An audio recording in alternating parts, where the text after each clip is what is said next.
નમસ્કાર મિત્રો, સ્વાગત છે ફરી એક નવા વિડીયોમાં। તો મિત્રો, મહત્વની અપડેટ આજ રોજની મળી છે। કમિશનર શિક્ષણ ભરતી રદ કરી નાખી છે મિત્રો। તો જે અધિકારી હતા એ અધિકારી દ્વારા છે એક મહત્વનું પગલું લેવામાં આવ્યું હતું અને એ પગલાંને લઈ મિત્રો આજે ક્રમિક ભરતીની એક મહત્વની જાહેરાત પણ આવી છે। સાથે સાથે શિક્ષણ મંત્રીએ જે અધિકારીને છે એ ખખડાવી નાખ્યા છે। મિત્રો, આ શિક્ષક ભરતી સ્થગિત કરવાનું કારણ શું છે એની પણ આપણે આજે વાત કરવાના છીએ। વિડીયો ખાસ તમામ ઉમેદવારો માટે છે, કેમ કે લાંબા સમયથી એ ભરતી અટવાઈ રહી હતી। એ મિત્રો, એ ભરતી અટવાયાનું કારણ પણ અહીંયા સામે આવી રહ્યું છે। તો મિત્રો, આજના નવા સમાચાર છે, જુઓ સંપૂર્ણ માહિતી નિહાળજો। ખાસ નવા ચેનલ ઉપર છો તો ચેનલને જરૂર સબસ્ક્રાઈબ કરજો। મિત્રો, આવી જ ઇન્ફોર્મેશન છે આપણે રાજગોરેજી તમને જોવા મળી જશે। અને ખાસ મિત્રો, આજની ખુશખબરી 6 થી 9 વાગ્યા વચ્ચે આવવાની છે, તો એનો વિડીયો તમને પ્રોપરલી 6 વાગે મળી જશે। તો એ ખુશખબરી લાંબા સમયથી ઉમેદવારો રાહ જોઈ રહ્યા હતા, તો એમને ખબર પડી ગઈ હશે કે ખુશખબરી શું છે, તો એનો પણ આપણે વિડીયો લાવવાના છે। મિત્રો, આજની અપડેટ શું છે આપતા પહેલા ખાસ ક્રમિક ભરતીની માહિતી આપતા પહેલા ક્રમિક ભરતીને લઈ શિક્ષણ મંત્રીની જાહેરાત જોવા મળી હતી, એનો વિડીયો આપણે સવારમાં મૂક્યો છે। તો સારો એવો રિસ્પોન્સ મળ્યો છે, તો તમે પણ નિહાળી લેજો શું અપડેટ છે। સાથે પ્રફુલ્લ પાનસરિયા સાહેબ દ્વારા જે આપણને અગાઉતરી અપડેટ આપવામાં આવી હતી કે ભાઈ ક્રમિક ભરતી થશે, પરંતુ ક્રમિક ભરતી થશે એ સાચી વાત છે, એ લોકો કહી રહ્યા હતા। અને એ જે સીએમ એટલે કે જે ભૂપેન્દ્ર પટેલ જે આપણા મુખ્યમંત્રી છે એમના જે હસ્તકે મિત્રો જે ઉદ્ઘાટન પણ કરવામાં આવ્યું હતું, મતલબ કે એમના દ્વારા જે માહિતી આપવામાં આવી હતી કે ભાઈ શિક્ષકોમાં થાય તો એ ક્રમિક ભરતી જ કરવાની, તો એવો પ્રફુલ્લ પાનસરિયા દ્વારા અહીંયા અપડેટ આપવામાં આવી છે। તો ખાસ નિહાળજો શું છે અપડેટ, વિગતવાર થોડી માહિતી પણ અપડેટ તમને આપી દઈએ। તો મિત્રો, ટાર્ગેટ ઉમેદવારો પહોંચ્યા છે હાઈકોર્ટ, એનો પણ વિડીયો મૂકેલો છે, તો ખાસ તમામ ઉમેદવારો છે એ માહિતી નિહાળજો। તો આજની વિગતવાર થોડી માહિતી આપતા પહેલાં મિત્રો તમને ક્રમિક ભરતીની અપડેટ પાછળથી આપું પહેલાં તમને થોડી જે મંત્રીને મિત્રો ખખડાવ્યા છે, તો એ કમિશનરે શું અપડેટ આપી હતી એના ઉપર થોડી ચર્ચા કરીએ। તો ચૂંટણીની આચારસંહિતાના નામે ભરતી પ્રક્રિયાનું કેલેન્ડર ખોરવાતા મંત્રી ધુઆબુઆ।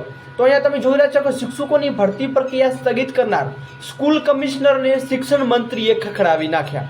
મિત્રો, આચારસંહિતા નિમણૂક પત્ર નડે તો મિત્રો ભરતીમાં નડે તેમ ન હોવા છતાં નિર્ણય લીધો છે। તો શું અગાઉની અપડેટ છે એની પર ચર્ચા કરીએ। તો રાજ્ય સરકાર દ્વારા જુલાઈ 2024માં રાજ્યની સરકારી ગ્રાન્ટેડ પ્રાથમિક માધ્યમિક અને ઉચ્ચતર માધ્યમિક શાળામાં 24,700 શિક્ષકો અને આચાર્યોની ભરતી કરવાની જાહેરાત કરી હતી। આ પ્રક્રિયા અંતર્ગત મિત્રો નવેમ્બર 2024 સુધીમાં આ પૂર્ણ કરવાની જાહેરાત કરી હતી। આમ છતાં આ પ્રક્રિયા પૂર્ણ ન થતાં રાજ્યના શિક્ષણ વિભાગે જૂન 2025થી શરૂઆત થતા નવા શૈક્ષણિક સત્રમાં ભરતીની પ્રક્રિયા પૂર્ણ કરવાનું આયોજન કર્યું હતું। આ મિત્રો દરમિયાન ગ્રામ પંચાયતની ચૂંટણી જાહેર થયા જોવા મળી છે, જ્યારે સ્કૂલ ઓફ કમિશનર PR રાણાએ રાજ્યની ચૂંટણી પંચને પત્ર લખીને ભરતીની મંજૂરી માંગણી ચાલુ ભરતી સ્થગિત કરી દીધી હતી। તો જેને જાણ શિક્ષણ મંત્રી કુબેર ડિંડોરને થતાં તેમને તાત્કાલિક ભરતી સમિતિના બેઠક બોલાવી છે।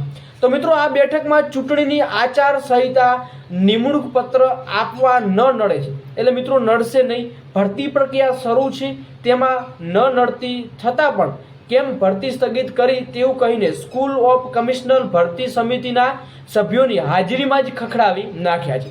શિક્ષણ મંત્રી એટલા ધુઆ થયા હતા કે તેમને કાર્યાલયની બહાર તેમનો ગુસ્સો જોવા મળ્યો છે।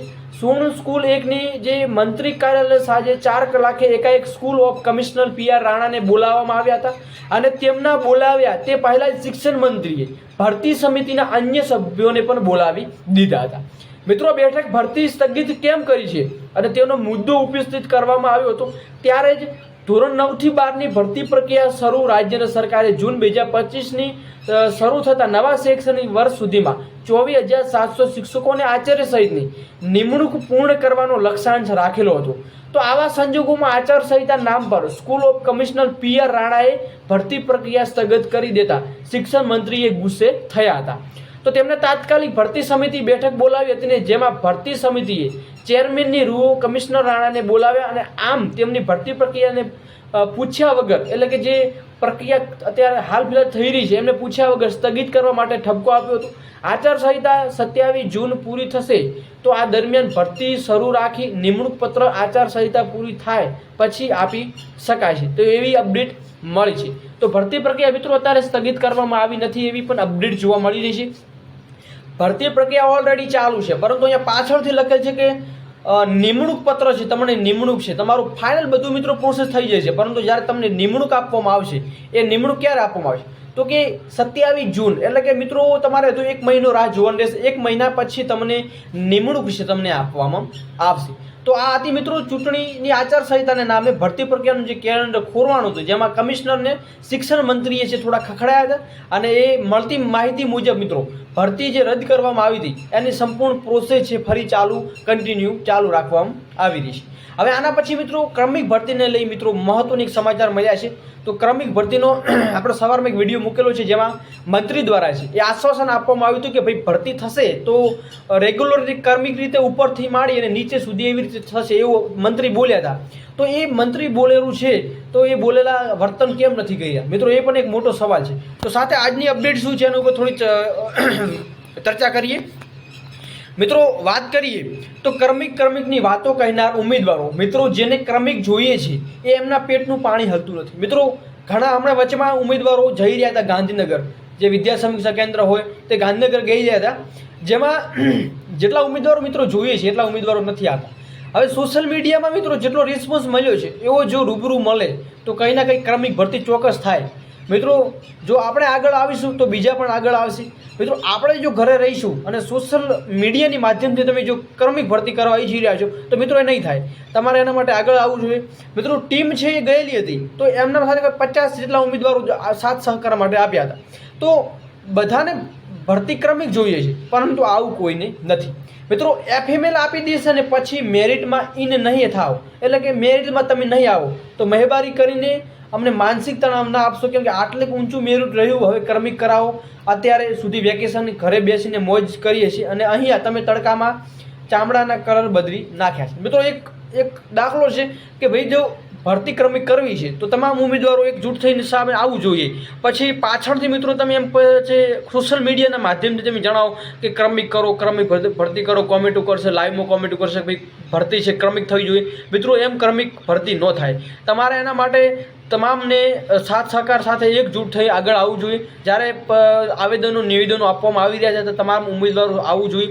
અને ફરી પણ મિત્રો એક ચોક્કસ આવેદન માટે એક એક્ઝેક્ટ તારીખ પણ આપણે ગોઠવાના છીએ, કેમ કે છેલ્લા 1 વીકથી જોઈએ તો કોઈને કંઈ જ ફરક નથી પડતો મિત્રો ક્રમિક થાય કે ન થાય.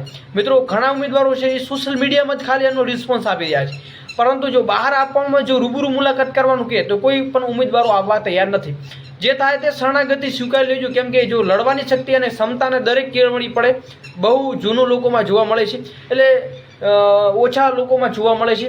પછી રોજ 1,000 મેસેજ કરે છે કે ભાઈ ક્રમિક કરાવો, ક્રમિક કરાવો. મિત્રો એમ માણસ ન્યાય માટે ઉંબરે ઊભા રહીને નહીં, પરંતુ ઉંબરો વટીને આગળ આવવું પડે, કેમ કે ક્રમિક ભરતી એવી રીતે નહીં થાય.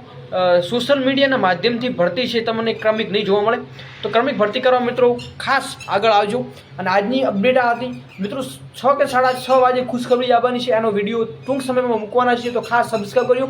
બેલ આઇકન પ્રેસ નથી કરી તો જરૂરથી પ્રેસ કરજો, જેથી તમને તુરંત જ આપણે વિડીયોની નોટિફિકેશન મળતી રહે. તો આજના ક્રમિક ભરતીને લઈ મિત્રો અપડેટ એ મળ્યા હતા. સાથે શિક્ષકની ભરતીની જે મંત્રી દ્વારા ખખડાવવામાં આવ્યો છે એનું થંબનેલ હતું. આપણે જે મંત્રી દ્વારા અધિકારીને ખખડાવ્યા છે એ પણ કમિશનર શિક્ષક ભરતી રદ કરી નાખી હતી. એના ઉપર પછી તમને બેનર જોવા મળ્યું છે એ પ્રમાણેની માહિતી તમને આપણે માહિતી આપી દીધી છે. તો વિડીયો પસંદ વિડીયો લાઈક કરજો. ખાસ નવા ચેનલ પર છો, ચેનલને જરૂર સબસ્ક્રાઈબ કરજો. જય હિન્દ, જય ભારત, જય સંવિધાન.